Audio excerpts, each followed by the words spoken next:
Guys, it's 12:22 a.m. and we have a Mets loss to get into. How's it going, Mets and overall baseball fans?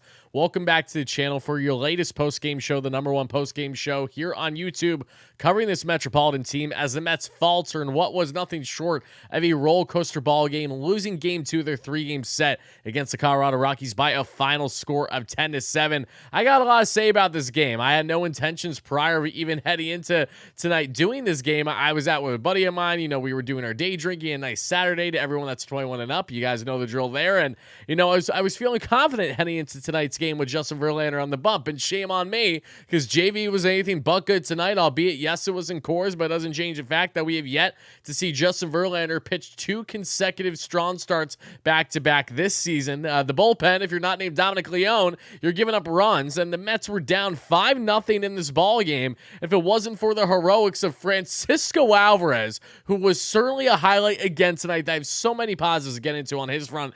Brett Beatty, Mark Vientos making his first start in a while. So many positives on the kids' front that I do want to emphasize from tonight's game. It absolutely sucks as a gut punch that this Mets team lost tonight. Do not get me wrong. It stings more than it normally would have if it was going to be a blowout, in which the way that this game looked like it was going to be. But no less, we have a lot to get into. I'll break down things fairly the best I can, inning by inning. Again, it was a late night, but regardless, appreciate everyone being in here. Make sure to spam those L's in the chat, because at the end of the day, it was a loss. Let's be realistic.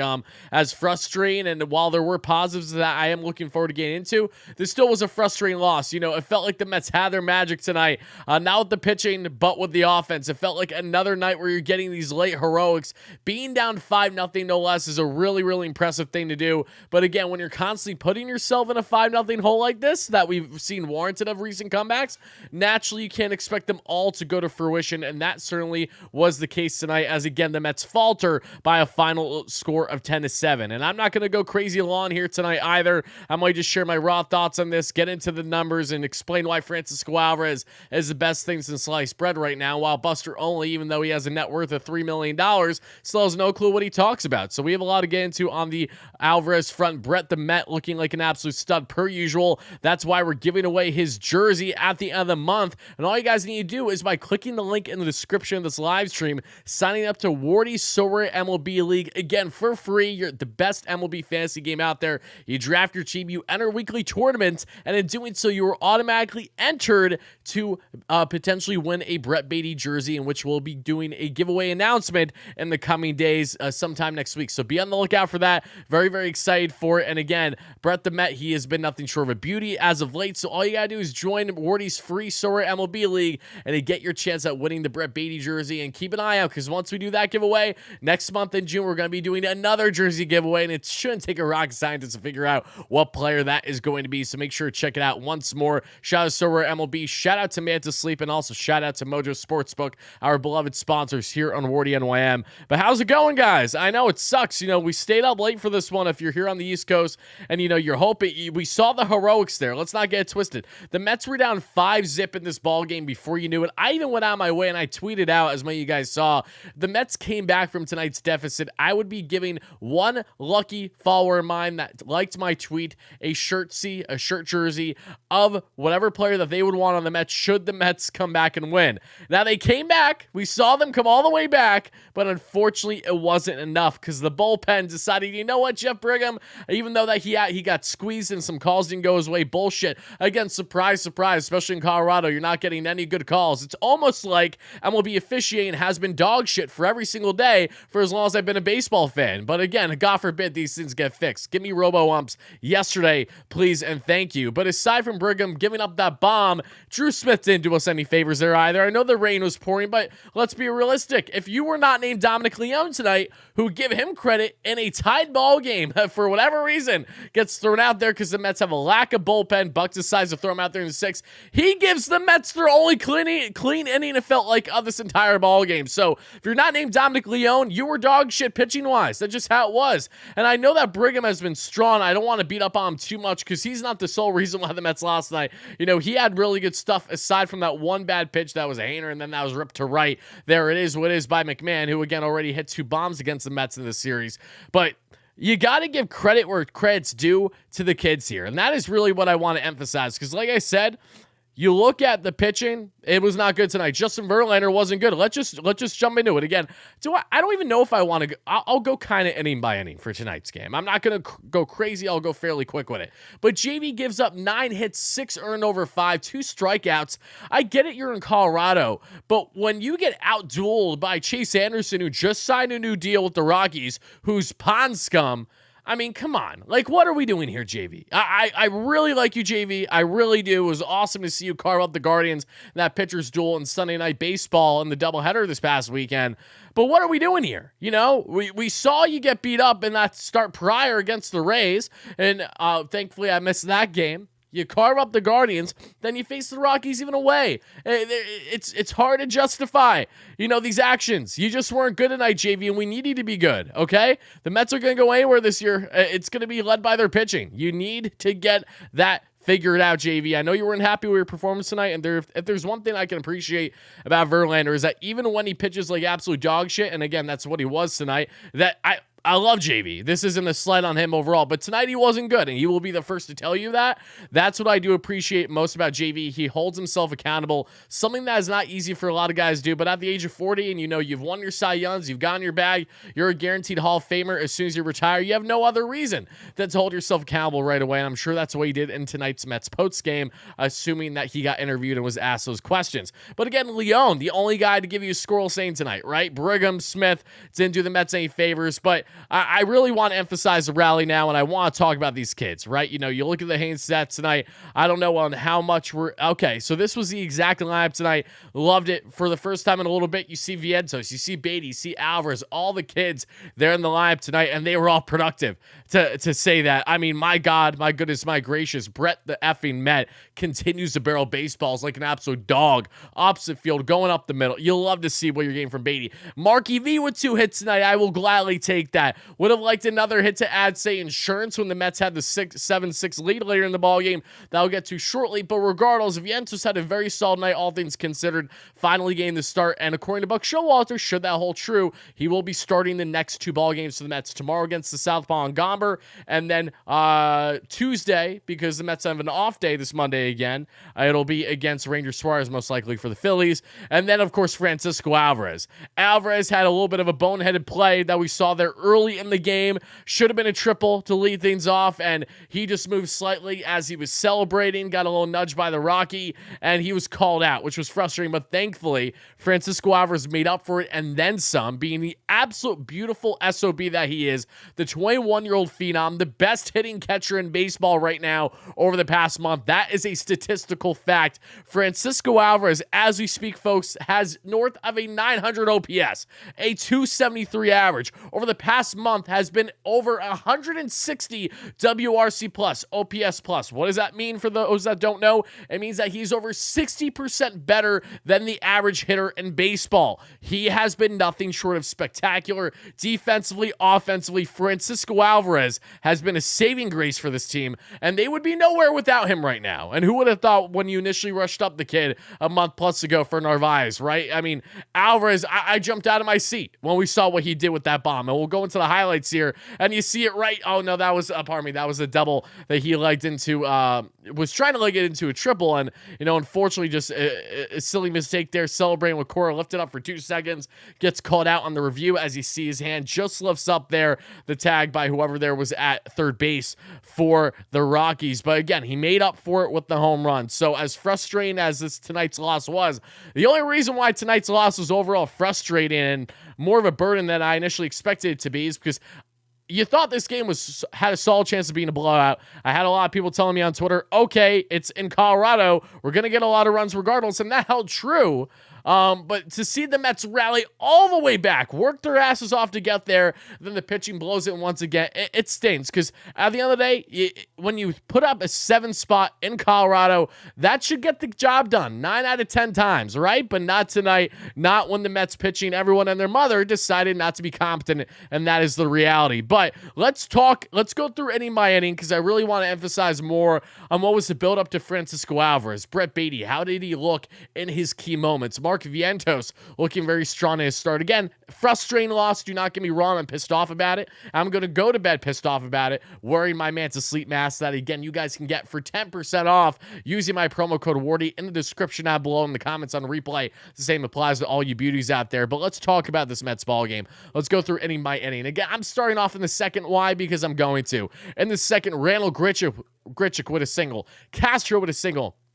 Jones with a bloop RBI just out of the reach of Francisco Lindor there, and right around shortstop. Trejo with an RBI. I have RBI single here. I think it was a double, though.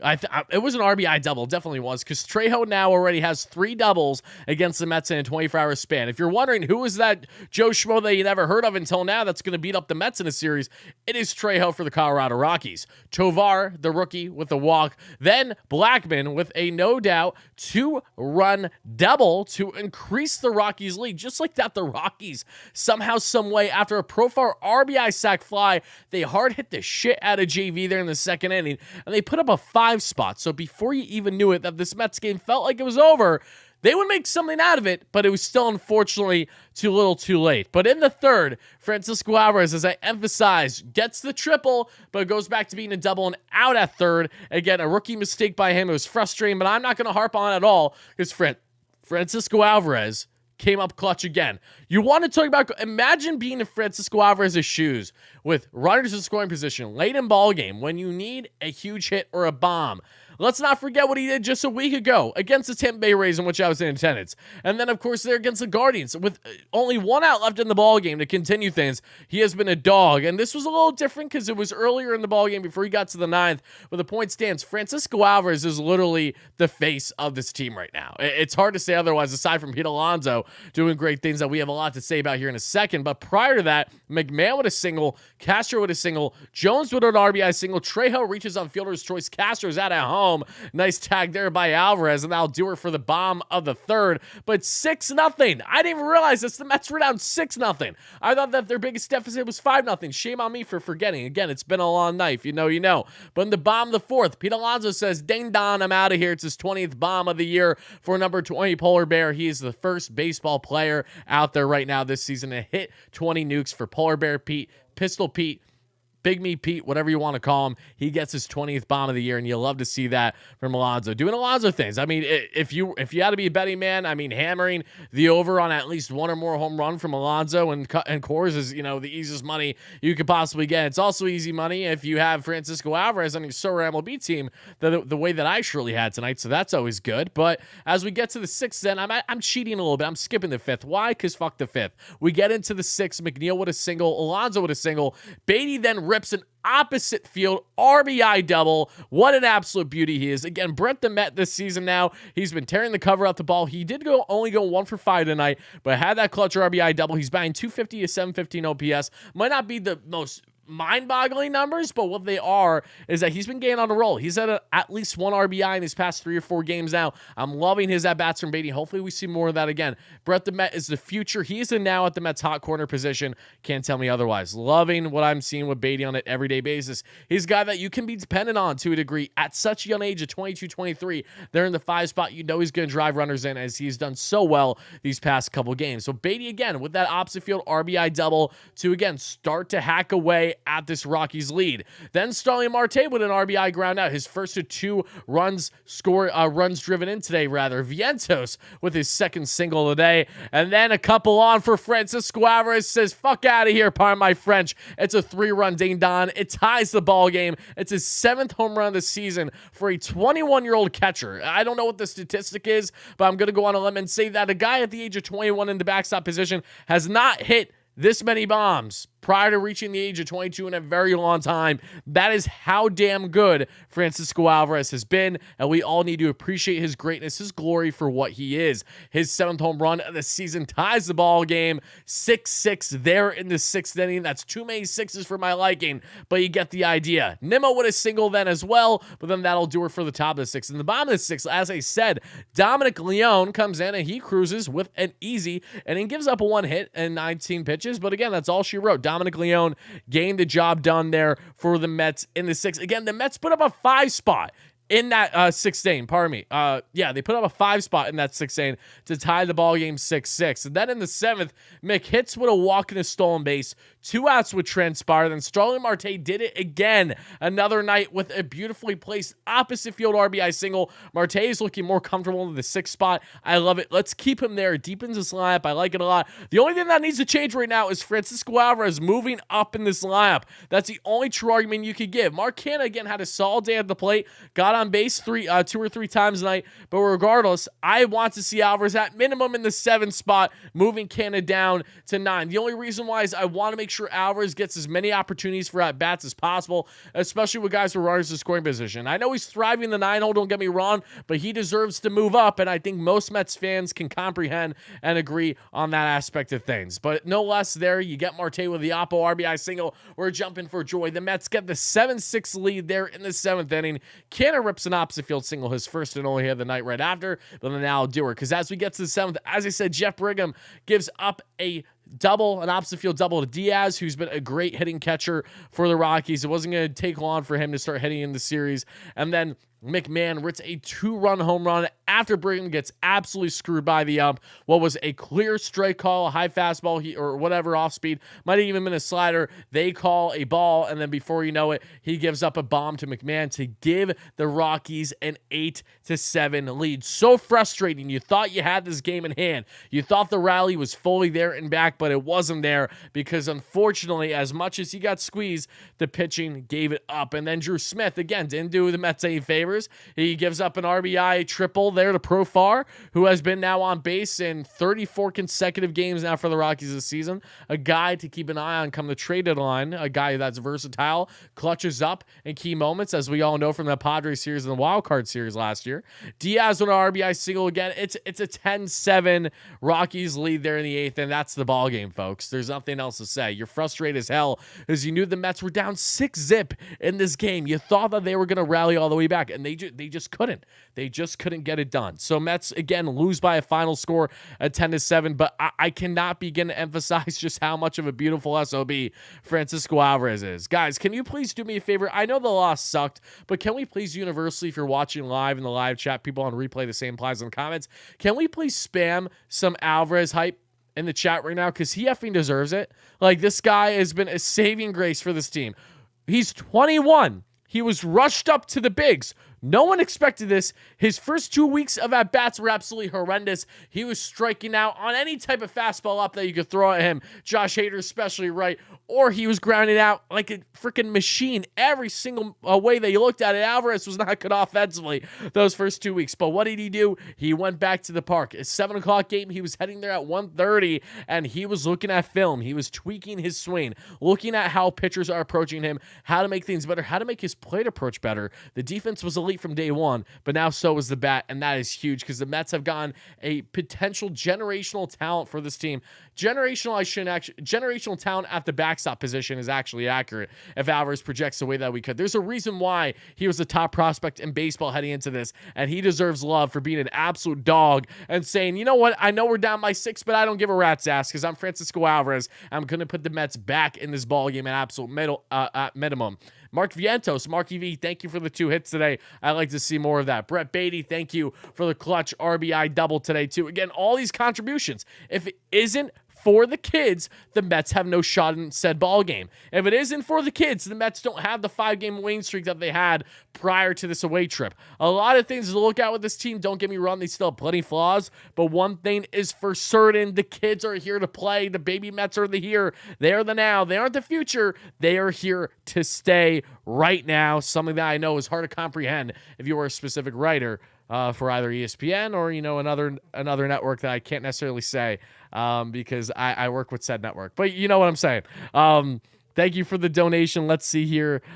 CD, I appreciate that. I don't think Verlander is done, but I think it's adjusting to the pitch clock. A lot of top starters are struggling this year across the league. Seems it's conditioning. Oh, I agree. I mean, look, JV's going to get in his groove. I'm not overly concerned with Verlander. It just sucks because, again, it's the Colorado Rockies. All right? This is a team that is not going to do anything this year. The same way when the Mets lost 2 or 3 to the Rockies the first time this year, we were all pulling our hair out because it's the Colorado Rockies. It's not like that this is Like the Tampa Bay Rays, as frustrating as that start was, it was at least a bit more justified because the Rays headed into that series as the best team in baseball. They grind out at bats. They worked full counts constantly against that Mets team and JV. And again, he couldn't solve them. Then he bounces back greatly against the Guardians. Again, albeit not a good hitting team so far this year. Then he faces the Rockies in a batter's box and Coors, albeit too. But still, JV I'm not overly concerned with. I just want to get more consistency from him and hopefully with him gain more reps in every 5th day because he's still coming off of his injury that had him out for the first month. Let's not forget that. He's only been pitching the month of May, right? He's only had a handful of starts. So a lot of leash still got to give JV, but I am confident that he will turn things around the way that we expect. Just sucks that he unfortunately got rocked today and the bullpen couldn't do anything either. But let's see here. Exactly, and they're going to lose tomorrow. McGill's trash. Oh, Jason, quite the optimist, I see. So when the Mets go ahead and win, knocking on wood, I'm sure you're going to say that you knew that, right? Okay, I understand that's how that works. Shout out to Julie, McGill's mama. Great support on the channel. Again, she was buying in when I tweeted earlier. I think I have over 1,500 likes on my tweet earlier saying I'll buy someone a shirtsy. The Mets come back. It was hilarious. And just for future reference, because Julie was commenting too, she's like, basically never say die. It could happen still. Future reference, guys. If I ever do something like that again, the Mets do come back, I highly implore you guys to be one of the first to like and or comment on it, because I'm not someone that's necessarily going to favor the selection and someone that last minute follows me and comments. Like I prefer the OGs, right? I'm going to randomly select it, but I'm going to randomly select one of the first likes I see out of the first 100, not out of 1,500. So just food for thought for anyone that follows me on Twitter. I want the OGs to get first dibs, not just some guy who's a free shirt. I don't have to do anything but just like this right away. Okay, I'll do it. Let's see this. No, I didn't say he was great. He's being underappreciated. I don't know who you're talking about, Richard. I apologize. The chat, you guys are being stupid tonight. I don't know if it's because it's roughly 1 a.m. Eastern or whatever. Gomber's a beast for it. Yeah, he's such a beast with that over 6 ERA. He was a beast against the Mets, that's for sure. I wouldn't be shocked if he does well against the Mets tomorrow, because again, the Mets got carved up by him last time. But reality is that if the Mets can perform the way that they've been offensively, they should whip him around tomorrow. It's a 3 or 3:10 Eastern game tomorrow. We'll likely cover it, win or lose. We'll either have a live stream after or we'll have a recap. Then the latest Queen's Corner podcast will be coming out early or midday on Monday with the off day, so be on the lookout for that. Rory, you got to address this. Address what? What are you guys doing? Fam is underappreciated? I disagree. Fam has not done enough to deserve endless appreciation on this team, in my opinion. Otherwise, I would agree with you. I don't hate Fam, but he's a guy that I'm favoring most to be cut ties with. If you have to cut one of him, Vogelbach or Canna right now for, say, Mauricio. And I feel like I mean that. We are frustrated. I know you guys are frustrated. You want to talk about frustration? I mean, how do you think I feel? I still got to talk about this damn team for you guys at the end of the night. Like, I'm not normally a game like this, it drives you so nuts. It's like, I just want, okay, they lost the rally. You shut the TV off. You go to bed. You hit the hay. Like, I can't do that. Again, I'm happy to be talking about the kids and their performance tonight, but it still pisses me off. Don't get me wrong. This should have been a series win tonight. You score 7 runs in a batter's box in Colorado, and you still lose and are outscored by 3 different runs. Talk about the bullpen recently. What's going on? What's going on is that the Mets don't have quality bullpen depth. That's what's going on. And the only way that they're going to get anywhere this year is if they either have some revelations internally in this organization. Like Brigham, aside from that pitch tonight, he has been reliable for this Mets team. So I'm not going to sit here and rag on Brigham all day. However, Drew Smith is a guy that is so hit or miss for me. He has the stuff, but I'm sorry, but Drew Smith is just not reliable.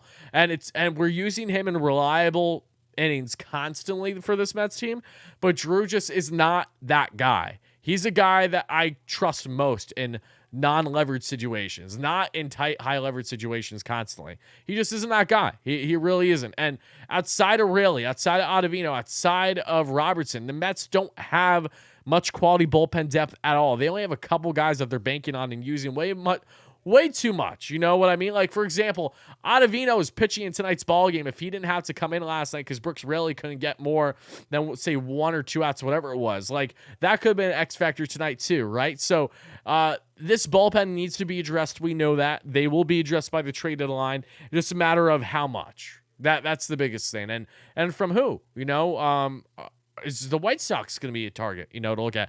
Are the Royals going to be a target to look at? You know, we'll be going over those trade rumor discussions when the time's right, but rest assured, the same way that the Braves are struggling mightily with their bullpen right now, and we'll address it, the Mets need to make sure they do the same, even if they're not fit, even if they're not dealing with the same type of issues that the Braves are. As the Braves, again, dropped their second straight game against the Phillies in their 4-game set. Zach Wheeler went 8 shutty with 12 strikeouts, the former Met.